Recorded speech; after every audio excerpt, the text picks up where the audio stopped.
اپنے آپ کو خدا کے قریب کرے، قرب الہی۔ امام کو پہچاننا ہے خدا تک، امام ہے ہی خدا کے لیے، اور آنے والا دور سخت دور ہے۔ ظہور آسان نہیں ہے، آسان نہیں تھا۔ ابھی یہاں سے بیٹھ کر 61 ہجری کو جب ہم دیکھتے ہیں تو ہمیں بہت آرام سے چیزیں نظر آتی ہیں۔ کیسے لوگ تھے؟ شبس ابن ربی شخص ہے، 15 سال کا ہے جب رسول کا دنیا سے رحلت فرما گئے، تازہ اسلام قبول کیا، 15 سال کا ہے، اسلام قبول کیا۔ اب آگے دیکھیں کیسا منافقت، آپ دیکھیں شخص، وقت گزرتا گیا اسلام کے اندر، کبھی ادھر ہے کبھی ادھر ہے، کبھی کسی کو ملوث ہے کبھی کسی کو ملوث ہے۔ امام علی علیہ السلام نے امامت کا اعلان کیا، حکومت جیسی آئی، خلافت آئی، بیعت کی، اس کے بعد جنگ صفین میں امام کے ساتھ ہے، فوراً بھاگا، خوارج کے ساتھ ہوا، اسی نے جا کر اس شخص کو جو خوارج کا لیڈر تھا اس کو ورگلایا۔ پھر جنگ نہروان ہوئی، پھر یہ بھاگا، پھر یہ دوسری طرف چلا گیا، پھر امام حسن مجتبیٰ امامت دی، پھر آگے بیعت کی، پھر امام نے صلح کی، دوسری طرف چلا گیا، پھر یزید نے آیا، یزید کے ساتھ بیعت کی، پھر امام حسین نے جب مسلم نے عقیل کو کوفہ بھیجا تو مسلم نے عقیل کو ریسیو کرنے والا ہے، لینے والا ہے۔ ابن زیاد داخل ہوا، ابن زیاد کے ساتھ مل گیا، ابن زیاد نے بولا کہ مسلم کے قریب جتنے بھی لوگ ہیں جناب مسلم کی ان کو خالی کرو، خالی کیا۔ کہاں نوبت پہنچی آگے کہ جو عمر ابن سعد لعین کا لشکر تھا پیدل اس کا سردار ہے۔ مسجد روزے عاشورہ کے بعد جب امام شہادت ہو گئی تو اس نے شکرانے کے لیے کوفہ میں مسجد بنائی، پھر مختار کا قیام، مختار کے ساتھ بیعت کر لی۔ اب آپ دیکھیں کیسا آدمی ہے یہ، مختار کے ساتھ ہے، پھر وہ ابن زبیر کے ساتھ ہے، مختار کے قتل میں شامل، پھر اس کے بعد جو خلیفہ اس کی شامل، پھر مروانیوں کے ساتھ، پھر زندگی نہیں رہی، ورنہ آج بھی کہیں نہ کہیں ہوتا۔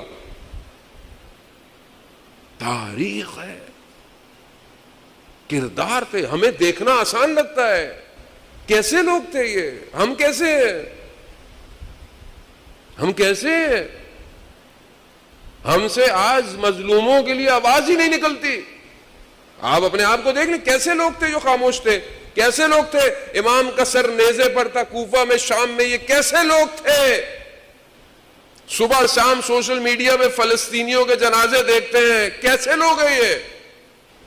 خاموش ہیں، خاموش ہیں، خاموش۔ امت مسلمہ ہے، حدیث پیغمبر ہے، قال رسول اللہ صلی اللہ علیہ وآلہ وسلم،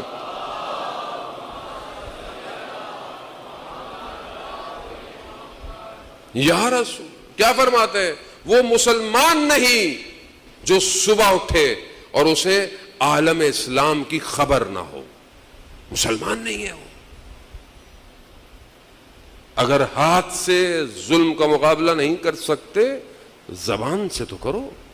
زبانوں کو کس نے تالا لگایا ہوا ہے تمہاری؟ نہیں، یہ بیداری نہیں ہے۔ بیدار ہوں، امام زمانہ انشاءاللہ آئیں گے، کہیں تو آئیں گے، کہاں آئیں گے؟ مکہ میں آئیں گے، جو کتابیں کہتی ہیں، جو احادیث اور روایات ہیں، مکہ میں آئیں گے۔ مکہ میں آئیں گے تو کہیں تو سٹارٹ ہوگا نا کچھ نہ کچھ، قدس میں بھی جنگ ہوگی، اصل جنگ قدس میں امام زمانہ جب آئیں گے تب ہوگی، تو اس وقت بھی ہم لوگ یہی بیٹھے رہیں گے، مجلسیں کرتے رہیں گے، کیا کریں گے؟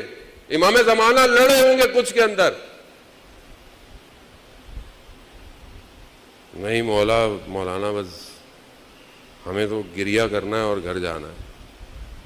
اذان محترم، میں اس سے زیادہ کچھ کہوں گا تو پھر سخت ہو جائے گا۔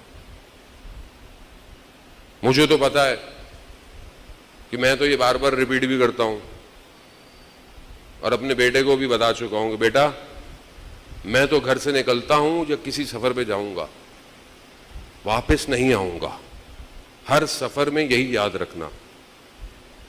اور ڈاکٹر شہید نقوی کہ خدا ان کے درجات بلند کرے، ان کا جملہ میں نے اپنی زندگی میں پہلے دن سے باندھا ہوا ہے کہ جس راستے کا تم نے انتخاب کیا ہے یہ راستہ شہادت پہ جاتا ہے، تو میں نے اس راستے کا انتخاب کیا ہے، وہ مجھے ویسے بھی زندہ رہ کے کیا کرنا ہے اس دنیا میں جہاں پر قدریں نہ ہوں، اس زندگی میں جہاں میرے سردار میرے ارباب کا سر تن سے جدا ہو جائے، میں نے اس دنیا میں کیا کرنا ہے رہ کے؟